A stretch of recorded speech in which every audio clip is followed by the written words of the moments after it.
What's going on, comic fam? It's your boy, the Bearded Comic Bro, and I am joined by comic creator Zack Kaplan. Thank you for hopping on the show. Hey, thanks for having me, Greg. Yeah, I'm so excited to talk about this. I read Join the Future. I think it came out in like the first issue, February or January, around that time, right? Right when the pandemic was hitting, it came out. Yeah.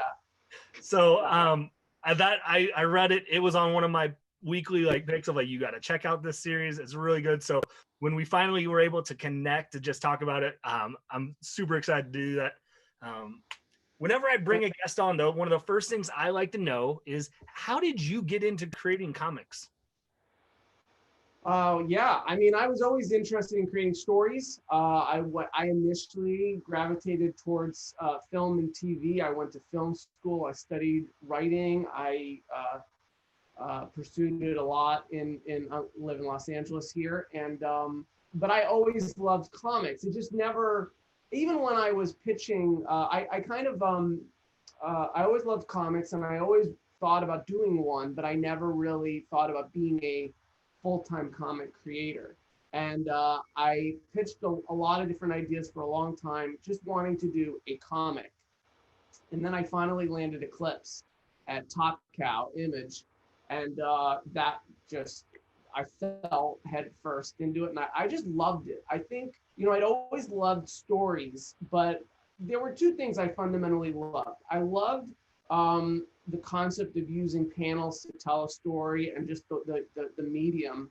And then I loved the community. When I went to a convention and I was able to interact with fans and readers and discover the community. I never had actually, I don't think I'd ever been to a comic convention before. I've been to comic shops all the time, but I'd never been to a convention before. And it just was amazing. And I fell in love with the whole comics community and comic readers, and I was just hooked, and I wanted to make as many comics as I could. That's awesome. Yeah, I mean, once you get hooked into the community, it's hard. That's kind of why I started to do a YouTube channel and have try and do these interviews, because I was missing cons during COVID. I'm just like, this is something I want, and I need that interaction. Yeah. I mean, I think it's built into the lexicon of comics. I mean, discussing who wins in the fight, Superman or Batman, and comic readers have always enjoyed discussing the mythology. But I think there's an elevated level of participation that I mean, movies and TV have caught up. I think that's for sure. There is definitely fandom in movies and television, but people don't identify themselves as I'm a TV watcher. I watch TV. I want to talk to who else is it? Where's my TV group? I don't know that exists, but comics, it's people are I read comics. I love comics. I connect to comics. So it's just an elevated kind of passion. I love it. Yeah. Well, and what's so funny is you mentioned Eclipse, and when I was telling people about this series, I sent issue 1 of Join the Future to a buddy of mine, and he's like, that was a really good. And he goes, and while I'm reading, he goes, I realized this author wrote one of my favorite series, Eclipse. He's like, have you read it? I was like, no. And then so I was like, all right, I gotta read it. And I bought, I think it's four volumes or 5. Yeah, it's 4 volumes. 4 volumes. Yeah. I bought all 4 volumes. I think it might have been Thanksgiving Day, and I just crushed through it digitally. It was fantastic. So real quick on Eclipse, that was your first comic?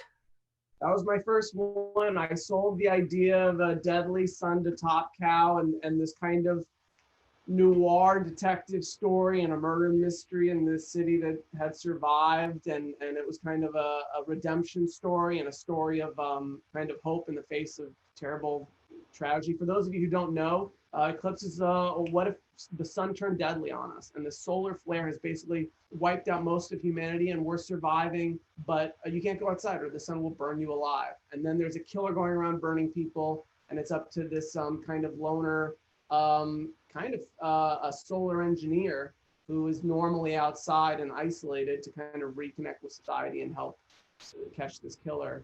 I sold that idea to Top Cow. It was initially going to be a 4-issue miniseries. They took a kind of flyer, and issue 1 kind of came out of the gate and did really well, and so they said, let's do more. I went into the second arc. Every arc, if people have read it and they say it's episodic, and the reason that is because every arc I wasn't sure if there was another arc coming, so I would write an arc and I kind of leave a little bit, and I'd write an arc and leave a little bit, and then we wrapped it at 16 issues. So yeah.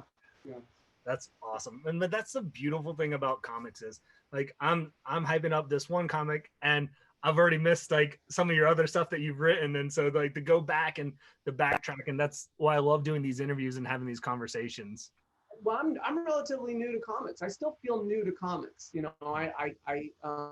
Eclipse came out in 2016, but I guess because I've been learning everything as I go along. So I just still feel like I'm learning as much as I can. I still feel very new. I always feel new, even at conventions and stuff, and talking to other creators. And yeah, this is not the first time that someone has read one of my series and then been like, wait, you also wrote Port of Earth, or you also wrote Eclipse? And I'm like, yeah, I wrote both. Yeah, so it happens a lot.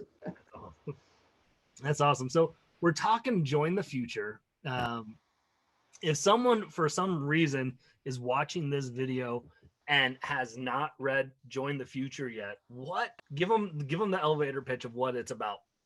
Yeah, Join the Future is a sci-fi western, and it takes place in future America, where we're seeing the inevitable decline and almost end of small towns and rural communities. And basically these mega cities have taken over, and they're competing for population, because population is economic power. So they go to these small town communities and try to buy up all the citizens and make them come to this seemingly utopian kind of society in the cities. But a few don't want to go. They want to rely on their self-sufficiency and independence from technology. And the story is about a young girl who's the daughter of a small town mayor. And she finds herself embroiled in a battle between the big city and the small town, and she must decide what her ideals are and her values, and end up fighting for her community. So in that way, it's a very classic Western story. Yeah, it is. It just is such a cool, like, trying to describe it to people. Like when I first read, I'm like, well, it's like this Western, but it also is like this dystopian future. It's also this like, and I'm like, and so that's why I was like, well, I'll just have you describe it because you do a lot better job. You wrote it. Yeah. So where did this kind of idea then for this series come about? I think I was, I don't know. It's a couple things that usually, for me, an idea comes together with a bunch of different parts, and it kind of melds. I really thought about doing some sort of sci-fi Western. A lot of the sci-fi Westerns felt over the top or felt fantastical. I mean, I enjoy Firefly and Serenity and things like that, but they're rooted in like this steampunk and this kind of, there's a bit more flashiness to that. And Mandalorian is something new that's recently come out that is actually, even though it's Star Wars, it feels very grounded. Right. And that was where my appetite was. I wanted a grounded sci-fi Western. So when I want something that I can't find on the shelf, I seek to write it. And I was very curious by the landscape of like Midwest and what happens to the Midwest and the small towns, and this trend of, as modernization continues and urbanization and populations continue to move to the big cities, and you always see in the future these mega cities, but what's happened out in the countryside and what's happened to the premise of small towns. I grew up in a small town in the Quad Cities, Iowa, cornfields and all, and we used to play with the neighborhood kids, and it was very idyllic and quaint and Spielbergian. And I was just curious about what happens to those types of communities in a futuristic landscape, and so that it offered me an exploration of that. Yeah, and it's so cool because like you decided also to have this kind of story focus in on this young teenage girl who's just trying to figure out where she is in her realm of like where do you, do you compromise on values and things like that? And like you said, you're dealing with some real, I think, life stuff, because I think that's when we kind of start to figure out who we are as people, as teens. Is like, is that kind of why, one of your reasonings of taking Clementine like as the main focus of your characters? Absolutely, and absolutely why I didn't want to tell it from someone in their 20s or 30s. When you have a stronger sense of who you are, it became more interesting to me to look at the story as someone who is unsure of their values and their ideals. And I think when you're 18 and you're going off into the world, you often are thinking about the ideals that you were taught growing up and whether or not you want to hold on to those. And so it became more dramatic to see her have to experience that. She's a very strong-willed character, and then she finds herself very uncertain about how she wants to respond to the dilemmas that she's facing with the city threatening her community. They've got all these high-tech weapons. She's been taught that technology is bad. Is she going to use technology to, defend herself and fight for her community, or is she going to rely on just a revolver? It was interesting to me to explore, and there's a character. She finds a mentor character who's a trader who lives off the land, and he sells technology. He's kind of a do whatever you can get by to survive. He has no ideals, which is the opposite of her. But he's telling her, what's more important, survival or ideals, and those things feel at odds with each other. So it was interesting. I think it's a very actually Western kind of trope to me.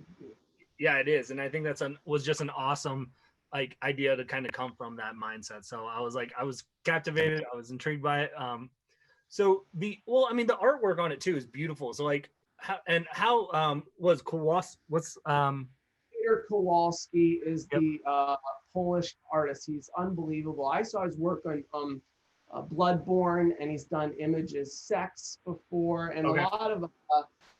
a lot of other things. He did a Western called Badlands, but recently he's teamed up and worked a lot with Brad Simpson, who's a colorist, who is also very impressive and doing a lot of stuff right now. He's Coffin Bound, Crone, which was a Justin Greenwood book, and they together just make breathtaking landscapes. And I knew that I wanted a lot of landscapes and vistas, and I also needed an art team that could both do a sleek futuristic city and then a kind of Western frontier kind of vibe. So it was a tall order, and they knock it out of the park. It's objectively speaking, it is one of the most gorgeous books this year. I think it's really some of the stuff is breathtaking. I was blown away. It is, and I mean, because you're right, because you have to get in the story that you're trying to tell with the landscapes. You want that feel of the that kind of the Western feel, but you also want that majestic feel of this futuristic city. And I think they counterbalance each other really well. And like you said, if you have one that's great and one that's like they can't really catch, it doesn't work for this story. So yeah. And then to be able to go from those landscapes to like a close up of Clementine, where she's upset and you can really connect with her, that was everything. So they nailed it. It was amazing. Yeah. So how did you guys kind of get connected? Was this something that Aftershock kind of threw you guys together, or was this something you saw their stuff and you're like, I need to bring them on? Or I mean, every time I've sold an idea to a publisher so far, it's been without an artist. And the publishers will always give you suggestions for artists. That's how I found Giovanni Timpano on Eclipse. And I found Andrea Moody on Port of Earth through the publisher saying, here's a list of some guys we've been working, and I get to look through those portfolios. But more and more, I found that you can, if you want to branch out, you look at the breadth of artists out there yourself, and you see, and you talk to the publisher and say, here's somebody. Right. And I think that's the big secret that people don't know, that creators, especially a creator like myself, is oftentimes reaching out to a lot of artists to cold call them and say, like, what are you working? So I cold emailed Peter to say, hey, I'm a big fan of your work, and this stuff looks great, and what are you working on now? Are you looking? And you start those conversations and see if there's a match. And if there is, then you're off to the races. So, yeah. So, man, that's great to hear. Like, it's just cool to kind of see the behind the scenes, which I meant to say, when I was reading the trade of Eclipse, that whatever that idea where you guys put in the trade of giving the behind the scenes was so cool to read and just get to see that as a comic fan. I was like eating that up just as much as I was the book. Thank you. That we started doing that on, I can't remember if it was the first issue or right off the bat, and we got people liked it, and so we kept doing it, and it just became a continued bearing our creative souls about what we put into it. So we became very transparent doing that for Eclipse. It was a lot of work, but a lot of fun to share all of our thought process in the making of. Yeah, thank you. Yeah, that was so cool. So Join the Future, you've wrapped up this arc with 5 issues. Trade is coming out soon, or has it come out already? The trade comes out January 6th. So we're starting the new year. You're going to celebrate New Year's Eve. We're all going to breathe a sigh of relief that 2020 is over. And then you get to go to your comic shop and pick up Join the Future, because it's probably the first Wednesday of 2021. So, but ordering it is right now. The FOC is like December 14th or something. So, and I will have all the links that we talk about at the end, as well as the FOC link. Let you guys know in the description of this video. So make sure to check that out. And a lot of people have asked us if we're going to do more. You mentioned, volume 1. I mean, we initially set out just to do a 5-issue miniseries for this, but the demand has been really great. We've had a lot of positive response to this. So we've talked about doing more, and that decision really hinges on seeing how the trade does. So if you have enjoyed the series and you're ordering a trade, pre-order it, tell your friends to pre-order it, and that very well could be what leads us to see more of Clementine's adventures. Y'all, if you're watching this video, buy the stinking trade, because I want more. I just assumed that you guys were going, because like you wrapped it up in issue 5, fine. You could be, like you said, like it makes sense with like Eclipse, how you said it's very episodic. But it stands on its own entirely. But I would love to see more. And people often, I found people have read it, they want to see the city. That seems to be like, everyone's like, but what's in the city? And definitely my vision for more would be, let's see Clementine go to the city and see what happens. It's a very classic Western setup that the cowboy or the gunslinger comes to civilization and has to confront and handle what that has in store. So if we do more, that's definitely something that we'd like to explore. Man, people, you better buy the trade, because otherwise I'm going to buy so many trades my wife's going to be mad at me, or like, why do you have 18 copies of Join the Future? But man, that's awesome. Like it's one of those things, like you've created such a great universe that there's so much that you can explore. And if you don't, it still is, those 5 issues are a beautifully written story that I could be happy with it. I'm not going to be. I want more. Well, that's my favorite thing to do. I think all of my stuff, I like to create these really massive worlds that have a lot of history and mythology to them. But at the end of the day, it's a contained character story. And but yeah, when you create an entire large world, it leaves a lot of possibilities. So So now that I know you're getting ready to kind of be doing the promotional tour, I know I'm sure for as I say promotional tour, we're talking digital with everyone here, for Join the Future. Is there other stuff that you're kind of working on right now, or anything else that you got cooking that you want to talk about, or can? A bunch of stuff cooking, but nothing that's been announced or anything like that. I had a lot of stuff that was set for 2020, and things have moved those plans to 2021. So I think it'll be a busy year next year with a lot more stuff coming out. But as of now, it's all just in the tank, and we're working on it, and nothing yet to share. So, Perfectly okay, that's good. So, well, as we wrap it up, I don't want to take up too much of your time. Is there anything else that give you last, like, how can people stay connected with, you and what you're creating and what you're doing?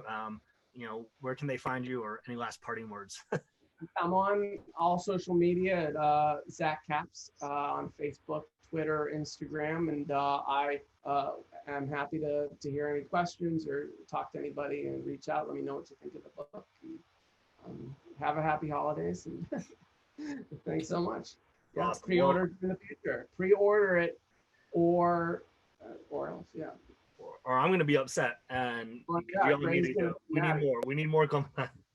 So, well, Zack, thank you so much for just taking a little bit of your busy schedule to talk comics with me. So, again, all the links for this video and we've talked about will be in the description. Make sure you check that out. Go pick up the trade. I'm telling you, you're not going to be disappointed. So January 6th, right? January 6th. That's right. Make it happen. Get those pre-orders in. And with that being said, hopefully you can find some time to curl up, grab a book, and nerd out. Peace.